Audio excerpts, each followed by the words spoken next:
All right, on the show this morning, we have Ambassador Deepak Vohra. Ambassador, thank you so much for joining us here on CNN News 18. It's a pleasure to have you. Ambassador, we want to come to you with a number of questions on these developments that we're covering that have taken place over the last few hours. Ambassador, the first question that we have for you, if you could explain to our audiences, on one side, there is the Doha Agreement, which both countries had said they would respect. Then you have the developments that we're now covering for our audiences, where it seems both countries to some degree violated the Doha Agreement. Is this likely to lead to high tensions resuming between the two countries, or does Afghanistan not have that kind of option right now? Thank you very much. Always a pleasure and an honor, delight to be with you on your amazing network. When you say two countries, are you referring to Afghanistan and the United States? The United States, or do you include Pakistan in that? I mean Afghanistan and the United States, but do answer it as you like. So, no, are you referring to Pakistan and Afghanistan, or just the United Afghanistan States and and United Pakistan? States, Ambassador. Okay.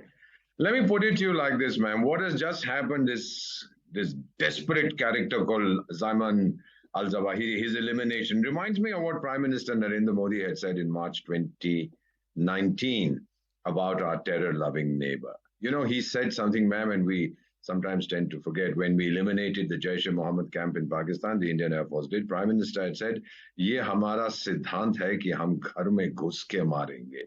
Chun chun ke hisab lena meri fitrat hai. Saatvein patal mein bhi dhoond lenge." It's very, very significant. He had said this over 2 years ago, that we'll find you even if you hide in the seventh purgatory.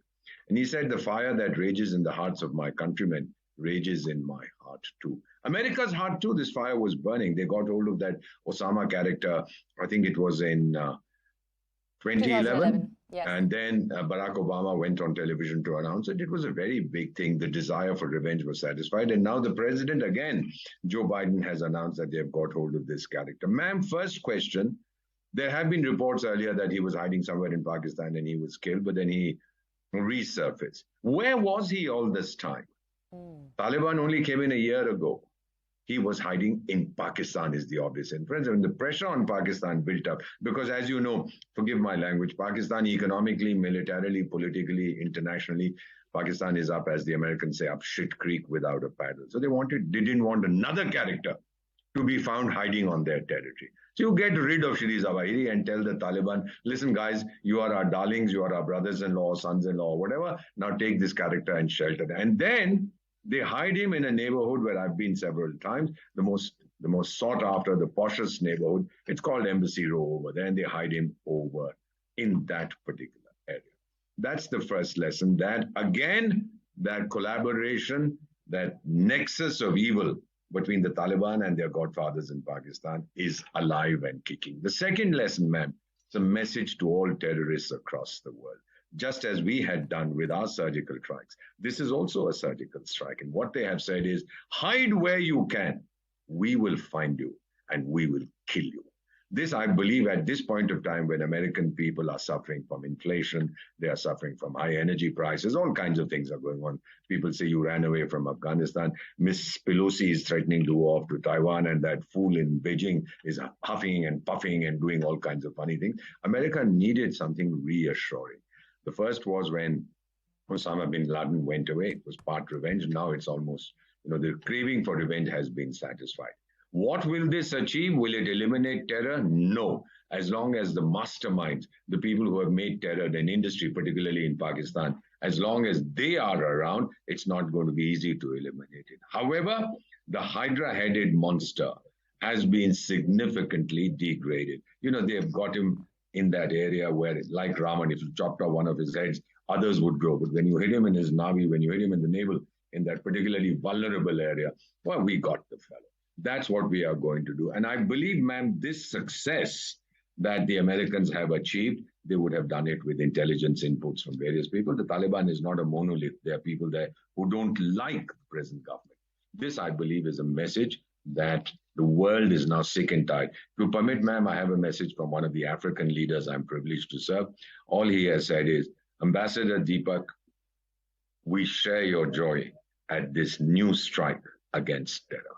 Now, this is an African country which has also been the victim of terrorism. And there the Prime Minister is saying we are very, very pleased at what has happened. So, ma'am, I believe the message is loud and clear to those who believe in terror. They think they change the world through terror. The message is whichever God you believe in, ask him to forgive you because we won't forgive you. All right, Ambassador, I want to ask you one more question. One of the big things that's being asked over here is how will this affect Joe Biden's scores, his popularity in the United States? And I want to ask you over here, is it possible that it could lead to a bump? Or is the United States that we're looking at today, is it a different United States from the one there was during Obama's time, from the one there was essentially 10 years ago? Is this a different United States with different internal priorities? What are your own thoughts on this? Ma'am, the Americans don't like to be number two. Their enemy number one is China. But China dared to challenge them. China played its game of poker very badly. It exposed its hand quickly. The Americans are used to being numero uno since the Second World War. Here, this little fellow comes along and says, buddy, you are number two, I am number one. They say, go fly a kite. So I believe America has changed to the extent that it's on self-correct, the course that it is taking. It wants to reassert its primacy, and it has done this through whatever has happened. Now, Joe Biden, whether it bumps up his approval ratings, is a moot point. Possibly he will gain to some extent.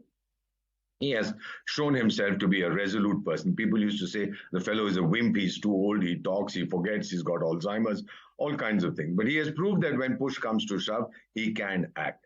However, the bigger thing than this, ma'am, as far as the self-confidence of the American people is concerned, will be when a certain Miss Pelosi, also an octogenarian, lands up in Taiwan, if she does. And then I'm sure your network will be covering that very, very extensively to point out what is happening.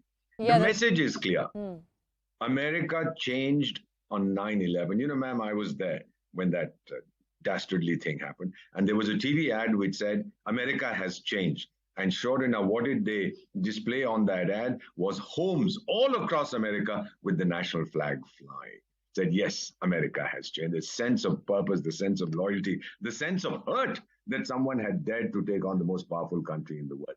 That is today reinforced, this feeling that we will fight terror. Rightly or wrongly, you can say that they created Osama bin Laden, they created Al-Qaeda. All that is true. The American people didn't do it. The deep state might have done it. But for the people of America, we have 2 kids living there. For the people of America, this is a great achievement, and they will thank the American military, they will thank the president, and they will also thank their scientists who have discovered the technology where you can eliminate your enemies without boots on the ground. Okay, and Ambassador, I'm going to ask you 1 or 2 more questions, then we're going to let you go. The first question I want to ask you is diplomatically, because obviously part of what you do is to be cued into how different countries around the world are reacting to this, particularly when it comes to this technology being used by the United States, very, very specific technology that has apparently, if reports are to be believed, just killed 1 man. There haven't been any other casualties in this attack. Ambassador, has news of that technology at all affected other nations? Or again, was this along expected lines, this kind of attack taking place early in the morning? You know, ma'am, America has long been a leader in technology. People talk about China, but there is a vast difference between them. Let me put it to you with a full sense of responsibility. And I say this not as a joke. Some of these countries say, "Hamare paas drone hai." Ma'am, hamare paas dronacharya hai.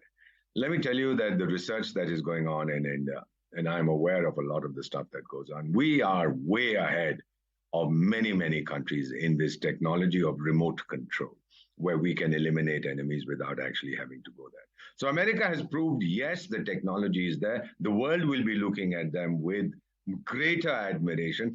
Others will probably want to ask for it. But significantly, Saudi Arabia, you recall that, ma'am, they were once accused of being terror funders, and 16 of the 19 chaps who destroyed the American Twin Towers on 9/11 and bombed the Pentagon and what have you, 16 of the 19 were Saudi nationals, or 1 or 2 from UAE, etc., all trained in Pakistan. So what we are seeing now happen here is America's resurgence, the revival of self-confidence that, guys, yes, we can do it. We are very good, and we're not afraid of anybody. That is a message to the world, that we still are leaders in technology. Ambassador, thank